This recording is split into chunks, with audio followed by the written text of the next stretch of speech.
What is up, everybody? It is Austin here from Gaming Entertainment Network, going through and doing beginner guides, I guess you could say, for different characters that you can play, different heroes rather, that you can play in Heroes of the Storm. And we're going to jump right in here and start with Jaina Proudmoore.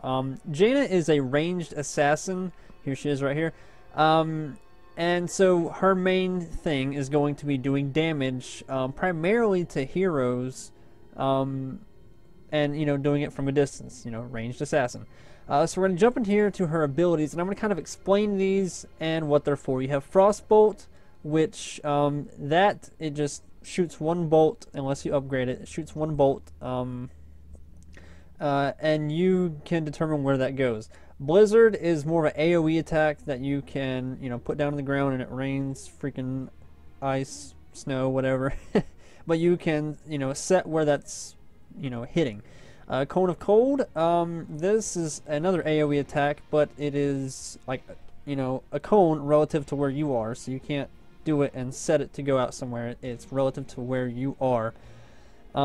Frostbite, this is a passive ability, and it slows people down and it takes damage. And this is whenever you shoot off your Frostbolt or Blizzard or Cone of Cold, you have a chance to chill your targets.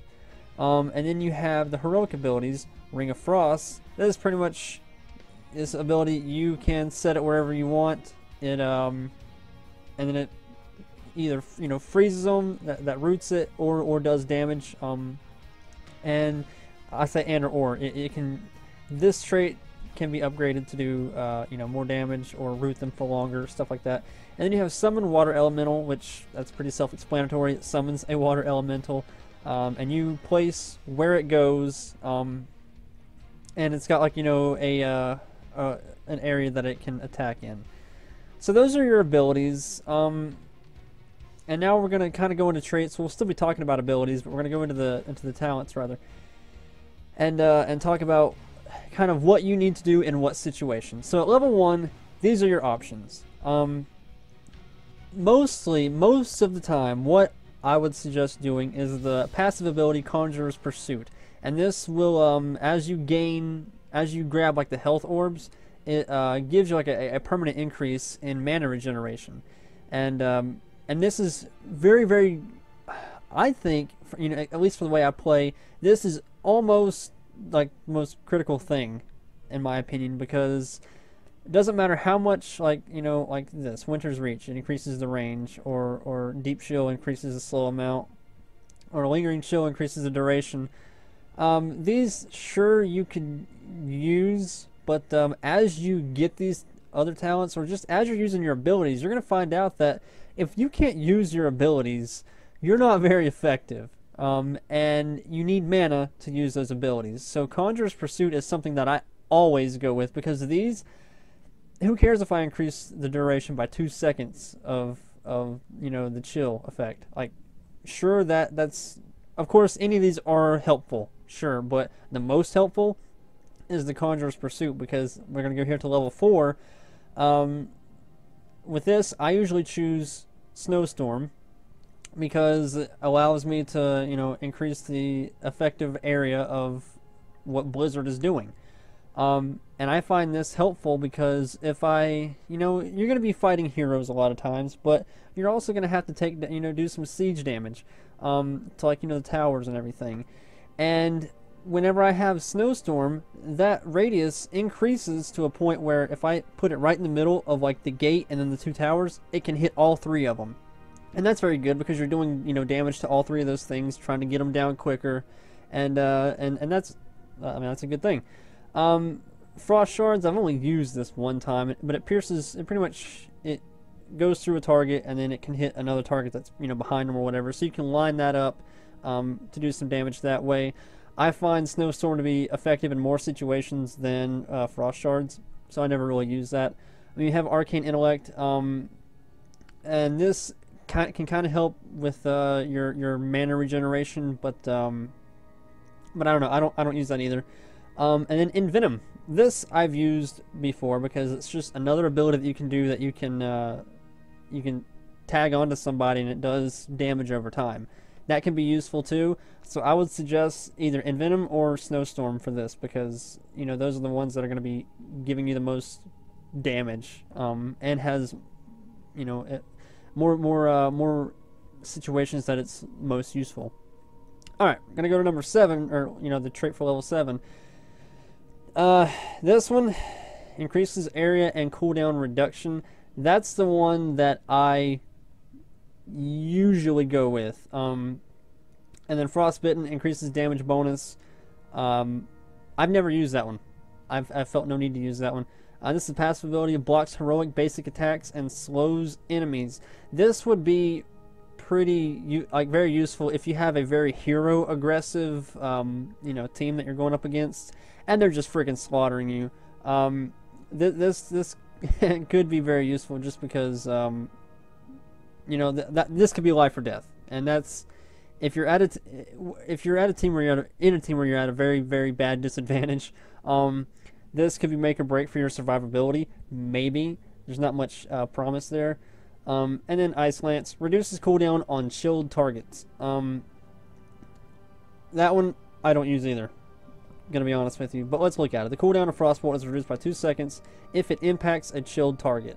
That seems very situational to me, and part of the reason why I don't use it. The reason I use this one is because the two things I focus on are Blizzard and Cone of Cold, because as you level up, you can do insane amounts of damage with those two abilities, and it's hitting, you know, way more targets, especially in the beginning whenever you're trying to hit the creeps, or you know, kill the creeps to get a level advantage, you know, for a little bit or whatever.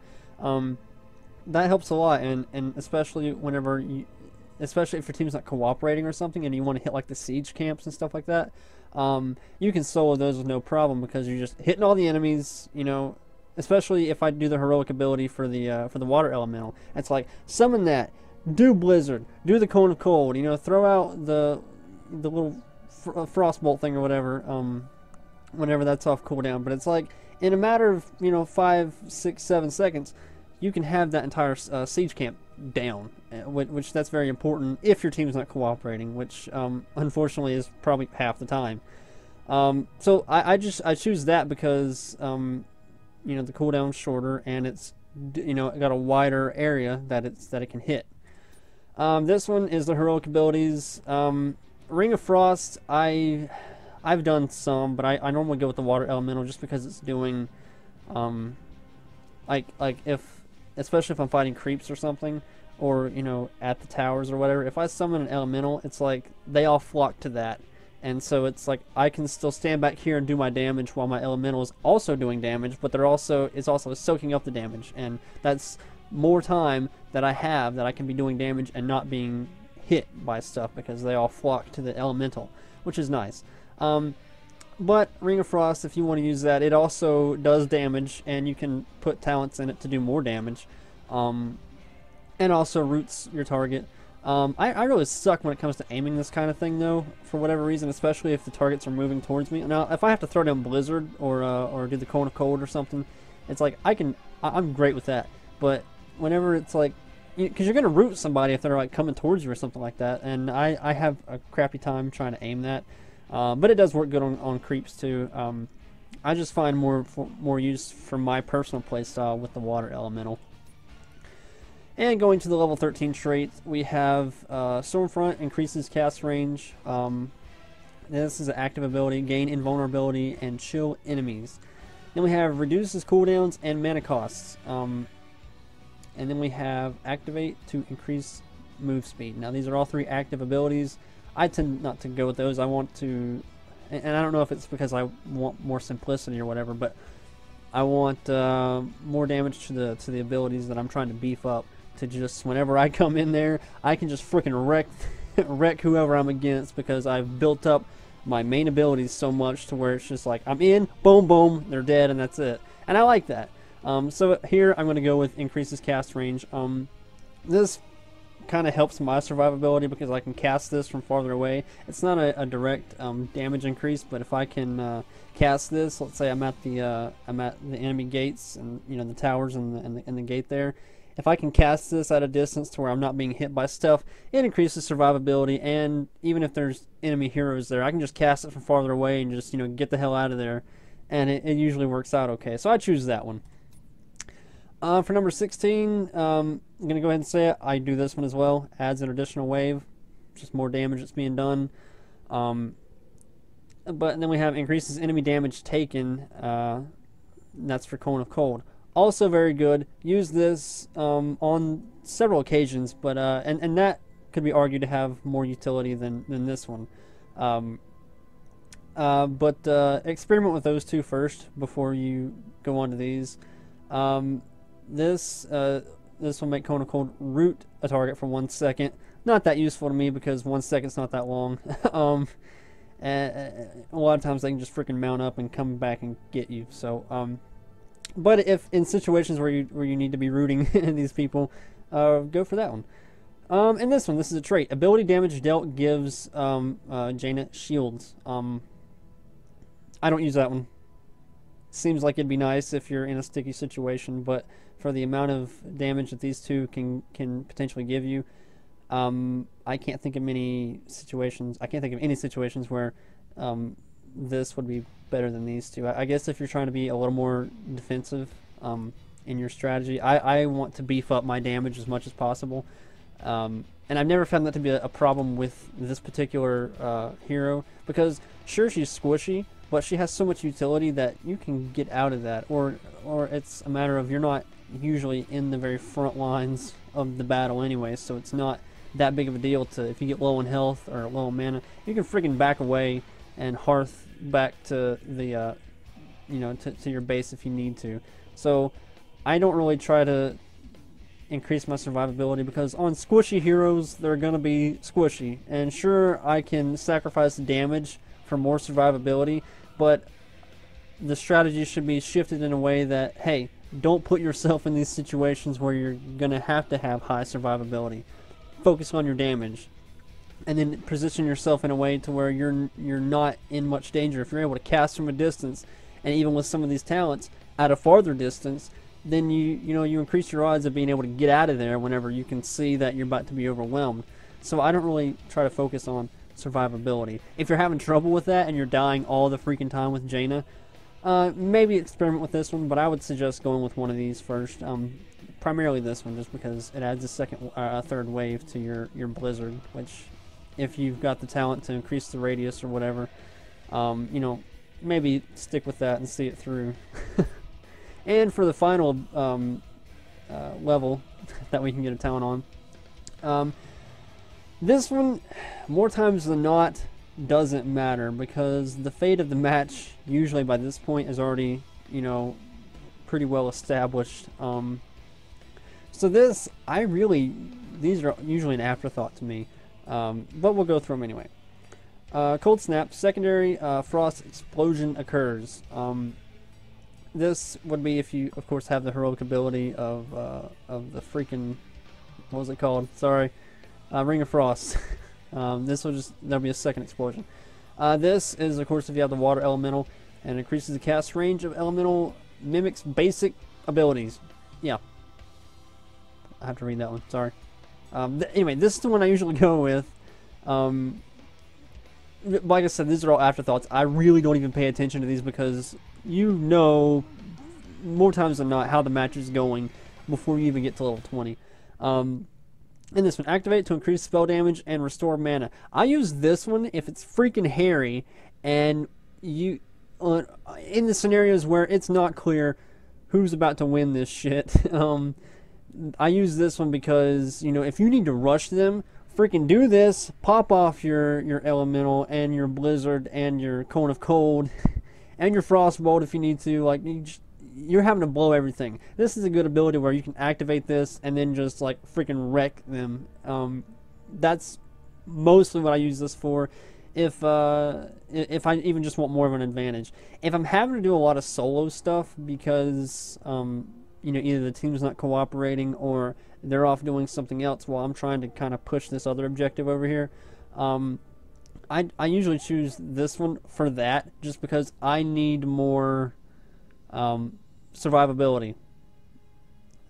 because I mean, you know, if I haven't, for whatever reason, if I haven't spec'd correctly in these other talents, my survivability might be placed in different things. If I've increased my AOE damage, great. You know, I can usually handle my own. I really don't even need that ability, but it helps, especially if you're doing like the freaking bosses. Not all maps have them, but where there's like a boss instead of a siege camp. That can be very helpful because they're casting more damage and at a farther distance. Which the latter of that's not the primary focus, but it's more damage, and it's damage that I'm not having to do, and more damage that's being focused. The enemy's focusing on the water elemental, so that's always nice. Anyway, the last one we have here is activate to teleport a short distance. I never use this. Why? I mean, the case could be made that it's hey, you're in the middle of, you're surrounded by enemies and you can't hardly get out. You can teleport out of there. Sure, I personally haven't come into many situations where this would be better than way more damage, either by me or by the elemental. I'm sure there's a place for this and a situation for that, but honestly, the times that you're going to find yourself in that situation are times whenever you don't have this decision to make here readily available to you. So yeah, sure. This is her talents. And then of course, as I went through, I showed you what my preferences are. Yeah, that's pretty much Jaina. Hopefully you have, like I said, this beginner's guide. My first beginner's guide, so it probably sucks. But I just kind of wanted to show you what I do, because I have, out of all the heroes that I play, I usually have the most success with Jaina. Well, with any ranged assassin, or with any assassin for that matter. I find the most success with Jaina. For whatever reason, this makes sense to me better than, like Raynor or other ones, which I'll get into those in another video. But she makes a lot of sense to me. I enjoy playing Jaina. And so I just wanted to share kind of what I did, and then kind of briefly go over some of the situations that that some of this stuff could be useful. So if you liked the video, hit the like button. If you disliked it, hit the dislike button, followed by leaving a comment telling me why you liked it or disliked it, because I need that feedback. And if you want to see more content on Heroes of the Storm or PC or PS4 games in general, hit the subscribe button for Gaming Entertainment Network. It really helps me out. Thank you guys so much for watching. Have a great day. Bye-bye.